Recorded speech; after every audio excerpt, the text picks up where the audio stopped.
The Electoral College is one of the most heavily debated features of American democracy. While it was designed by the Founding Fathers to balance electoral power among states, the outcomes of the 2000 and 2016 presidential elections raised serious concerns about whether the Electoral College still reflects the will of the people. These two elections in particular show how it is possible for a candidate who did not win the national popular vote to take the office of president. By looking at how the system works, what happened in the 2000 and 2016 elections, and how people view the Electoral College today, we can better understand why the debate continues. As political scientist Alexander Belinsky explained in his 2016 book, Who Will Be the Next President? The Electoral College is not a physical institution, but a political process that was created by Article 2 of the U.S. Constitution. The Electoral College gives each state a number of electors or votes equal to its members of the House of Representatives plus 2 senators. This means there are a total of 538 electors.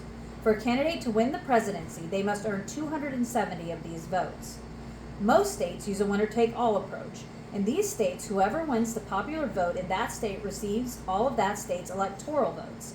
Only 2 states, Nebraska and Maine, allocate their votes by congressional district. This system makes it possible for a candidate to win the Electoral College but lose the popular vote, or win the popular vote but not become president. Political science researchers Benjamin Toll and Courtney Corona in 2024 called this an electoral inversion. This is precisely what happened in the 2000 and 2016 elections. The 2000 election between George W. Bush and Al Gore was one of the closest, most controversial in history.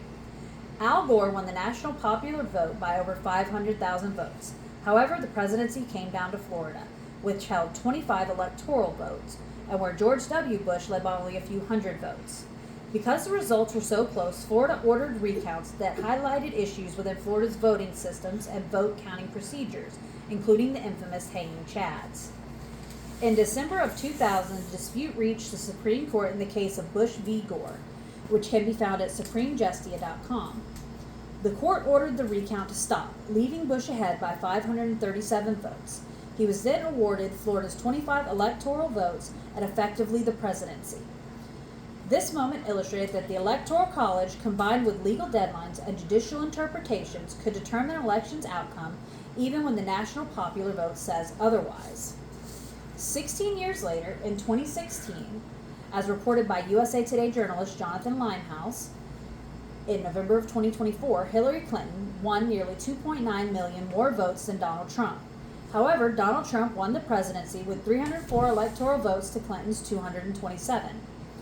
Once again, small margins were greatly magnified in certain swing states.